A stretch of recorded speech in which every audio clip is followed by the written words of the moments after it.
face. Tell me that you love me, even if it's fake. Hello everyone, welcome back to my channel commerce with Anjali Talwar. आज हम जो करने वाले हैं वो हम 4 टॉपिक्स इस क्लास में कंप्लीट करेंगे। पहला है 4 सेक्टर्स ऑफ द इकोनॉमी। हमारी इकोनॉमी में कौन कौन से 4 सेक्टर्स वर्क करते हैं उसके बारे में पढ़ेंगे। फिर वो सारे एक दूसरे के ऊपर क्या है डिपेंड हैं, जिसको हम कहते हैं इंटरसेक्टरल फ्लो। आपस में वो क्या फ्लोज करते हैं, क्या ट्रांजेक्शन्स करते हैं, वो चीज़ पढ़ेंगे हम इंटरसेक्टरल फ्लो में। इंटरसेक्टरल फ्लो आगे 2 तरह का होता है, real flow and money flow. तो उसको भी हम इसी क्लास में क्या है कंप्लीट करने वाले हैं। तो अच्छे से सुनिएगा, ध्यान से सुनिएगा, आगे जो आपके क्लियर होंगे कंसेप्ट वो इसी के बेस पे होंगे। ठीक है, तो स्टार्ट करते हैं इसको। सबसे पहले जो हम स्टार्ट करने वाले हैं वो है 4 sectors of the economy. 4 sectors of the economy. So macro point of view की बात करें तो इकोनॉमी में ऑप्शन जो है डिवाइडेड है 4 सेक्टर्स में। इकोनॉमी हमारी 4 सेक्टर में डिवाइडेड है। पहला house hold sector, producer sector, government sector और फोर्थ हमारा हो गया rest of the world, foreign sector, जिसमें एक्सपोर्ट इंपोर्ट की बात होती है, राइट।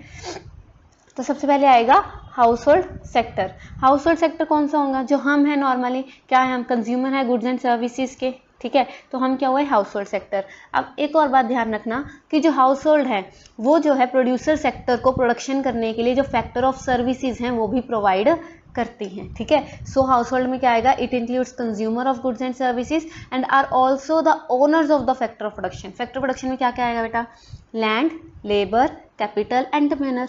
क्योंकि जो प्रोड्यूसर सेक्टर है उसको प्रोडक्शन करने के लिए क्या चाहिए, लैंड चाहिए, लेबर चाहिए, कैपिटल चाहिए और एंटरप्रेन्योरशिप स्किल्स चाहिए, राइट। तो ये सब कहाँ से मिलेगा, हमारे consumer sector house hold sector से ही लैंड मिलती है उसको। लैंड के बदले में वो हमें क्या पे करेगा, रेंट, लेबर के बदले में वेजिस, अच्छा एंटरप्रेन्योर के बदले में प्रॉफिट और कैपिटल के बदले में इंटरेस्ट, है ना। तो वो जो पेमेंट्स आएंगे उसको हम क्या कहेंगे, फैक्टर इनकम। ठीक है, वो हाउस होल्ड सेक्टर के लिए क्या हो जाएंगी, फैक्टर इनकम, और प्रोड्यूसर सेक्टर के लिए क्या हो जाएगी, फैक्टर पेमेंट्स हो जाएंगी, है ना। सो प्रोड्यूसर सेक्टर में क्या आएगा, वो सारी producing units firms in the economy जो production of goods and services करती हैं। फर्म्स को क्या चाहिए होता है, उसके लिए फैक्टर ऑफ प्रोडक्शन चाहिए होते हैं, क्या, land, labour, capital and entrepreneur from the house holds. Easy. उसके बाद आता है गवर्नमेंट सेक्टर। अब गवर्नमेंट सेक्टर में कौन कौन आएगा, कहता है सारी गवर्नमेंट आ जाएगी। तो गवर्नमेंट तो एज अ वेलफेयर एजेंसी भी वर्क करती है, वो भी आएगी, जो हमारी हमारे सोशल वेलफेयर के लिए वर्क करती है ना, हमारी सोसाइटी की डेवलपमेंट के लिए। या फिर एज अ प्रोड्यूसर जब वो कंपनीज में आ जाती है तो गवर्नमेंट कंपनीज भी होती हैं। ठीक है, तो गवर्नमेंट जो है एज अ वेलफेयर एजेंसी बहुत सारे वेलफेयर फंक्शंस भी करती है, like law and order, defence हो गया, ये सब। तो ये हमारी क्या हो गया, गवर्नमेंट सेक्टर हो गया। और लास्ट सेक्टर हमारा क्या है, external sector, rest of the world sector या फॉरेन सेक्टर भी इसको कहते हैं। इसमें वो सारी एक्टिविटीज आ जाएंगी जो किससे रिलेटेड है, exports and imports of the goods and services. So flow of capital between the domestic economy and the rest of the world, तो वो किस सेक्टर में आएगा, एक्सटर्नल सेक्टर में, राइट। आई होप आपको ये क्लियर हो गया होगा। तो हमने 4 सेक्टर्स के बारे में पढ़ा, house hold sector, producer sector, government sector और एक्सटर्नल। हाउस होल्ड में कंज्यूमर्स आ जाएंगी जो फैक्टर सर्विसेज भी देती हैं प्रोड्यूसर सेक्टर को। प्रोड्यूसर सेक्टर में हमारी सारी प्रोडक्शन यूनिट्स आ जाएंगी, फर्म्स हो गई।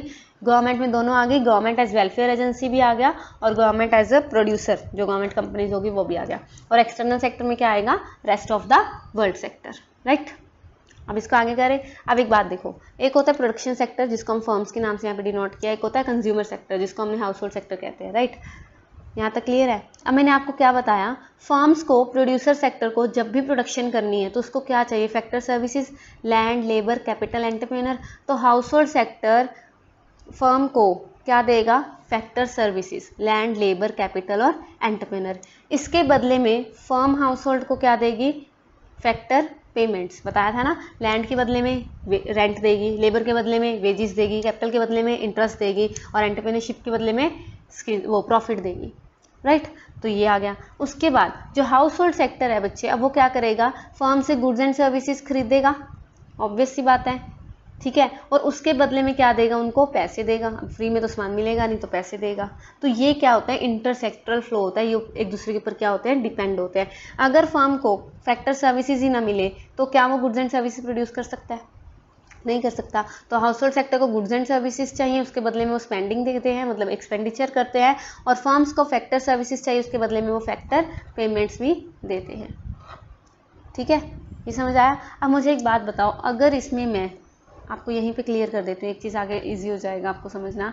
अगर यहाँ पे मैं जो मनी से रिलेटेड चीज़ें हैं वो अलग निकाल दूँ, लाइक ये फैक्टर पेमेंट,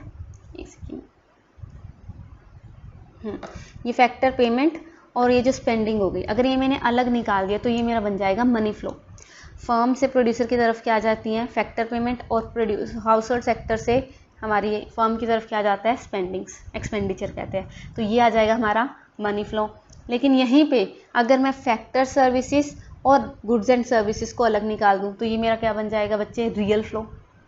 ठीक है, जब मैं इनको अलग निकाल देती हूँ तो क्या बन जाएगा मेरा, रियल फ्लो। तो हाउस होल्ड सेक्टर को क्या चाहिए, फर्म सेक्टर को क्या चाहिए, हाउस होल्ड सेक्टर से फैक्टर सर्विसेज, और हाउस होल्ड सेक्टर को क्या चाहिए, गुड्स एंड सर्विसेज। तो जब मैं अब यहाँ पे जो पिंक वाला है ये क्या है हमारा, जो ये पिंक वाला है ये क्या है हमारा, मनी फ्लो, मनी फ्लो है ना। और जो ये पर्पल वाला ये हमारा क्या हो जाएगा, रियल फ्लो हो जाएगा, क्योंकि इसमें मनी की बात हो रही है दोनों साइड, राइट, और इसमें रियल सर्विसेज की बात हो रही है, गुड्स एंड सर्विसेज की बात हो रही है। यहीं पे आपका सारा टॉपिक क्लियर हो जाएगा अगर बेटा इसको यहीं पे क्लियर कर लोगे तो। ठीक है, पढ़ लें अब इसको कहता क्या है। सो इंटरसेक्टर फ्लो क्या है, कहता each sector of the economy depends on the one another in one way और अदर वे। इसको हम कहते हैं इंटरसेक्टरल इंटरडिपेंडेंस। क्यों है इंटरडिपेंडेंस, वो आगे पढ़ते हैं। सबसे पहले house hold sector producer sector पे डिपेंड है for the supply of goods and services needed for consumption. अब हाउस होल्ड सेक्टर को अपनी वांट्स को सेटिस्फाई करने के लिए क्या चाहिए, गुड्स एंड सर्विसेज कहाँ से मिलेंगी, प्रोड्यूसर सेक्टर से। और producer sector house hold sector पे डिपेंड है for the supply of factor production, land, labour, capital, entrepreneur. ठीक है, वो किस लिए चाहिए, क्योंकि उन्होंने प्रोडक्शन करनी है गुड्स एंड सर्विसेज की, right. Government sector producer and house hold दोनों पे डिपेंड है for tax and non tax revenues के लिए। ठीक है, producer and house hold government पे डिपेंड है फॉर एडमिनिस्ट्रेटिव सर्विसेज हो गया, management services, law and order, defence के लिए। तो सारे एक दूसरे पे क्या हो गए, डिपेंड हो गए। ठीक है, सो इंटरसेक्टरल इंटरडिपेंडेंस लेट्स टू इंटरसेक्टरल फ्लो। इसकी वजह से क्या होता है, आपस में इंटरसेक्टरल फ्लो होता है, चाहे वो गुड्स एंड सर्विसेज की फॉर्म में हो या फिर वो मनी की फॉर्म में हो। जो गुड्स मनी की फॉर्म में फ्लो होता है उसको हम कहते हैं मनी फ्लो, और जो गुड्स एंड सर्विसेज की फॉर्म में फ्लो होता है उसको हम कहते हैं रियल फ्लो। तो सर्कुलर फ्लो ऑफ जो है इनकम के, उसके दो पार्ट्स होते हैं, real flow and money flow. यहाँ पे ही आपको मैंने क्लियर कर दिया, रियल फ्लो और मनी फ्लो। जो मनी से रिलेटेड है, लाइक स्पेंडिंग हो गई और ये हमारी फैक्टर पेमेंट्स हो गई, ये क्या है, मनी फ्लो। और जो गुड्स एंड सर्विसेज से रिलेटेड दोनों पार्ट हो गई, ये हमारा क्या है, रियल फ्लो। ठीक है, क्लियर कर लें इसको। बस लास्ट रह गया ये रियल फ्लो और मनी फ्लो, ये भी टॉपिक क्लियर हो जाएगा। इसके बाद एक और क्लास होगी आपकी सर्कुलर फ्लो ऑफ इनकम की, तो ये चैप्टर भी आपका कंप्लीट हो जाएगा, सेकंड चैप्टर। फिर हम स्टार्ट करेंगे हमारा नेशनल इनकम। ठीक है, तो रियल फ्लो कंप्लीट करते हैं। Real flow refers to the flow of goods and services, वही आ गया, goods and services among different sectors of the economy. जो फ्लो होता है factor services from the household sector to the producer sector, और the flow of goods and services from the producer sector to the household sector, ये real flow होता है। तो firms को क्या देते हैं, गुड्स एंड सर्विसेज। फर्म्स क्या देती हैं, हाउस होल्ड को क्या चाहिए, गुड्स एंड सर्विसेज, और फर्म को क्या चाहिए, फैक्टर सर्विसेज। तो जो ये services and goods and services को हमने एक साइड निकाल दिया तो वो क्या बन गया था, रियल फ्लो। और यहीं अगर मैं मनी वाली चीज़ों को अलग निकाल देती, क्या, कंजप्शन एक्सपेंडिचर जो किया, स्पेंडिंग, और ये फैक्टर पेमेंट्स जो दी, ये हमारे क्या बन गया, money flow. So money flow refers to the flow of money across different sectors of the economy. So flow of factor payments by the producer sector to the household sector, ये चीज़ आ गई, factor payments to the producer sector to the household sector, and flow of money from the household sector to the producer sector are examples of money flow. So money flow are just reciprocal of the real flow.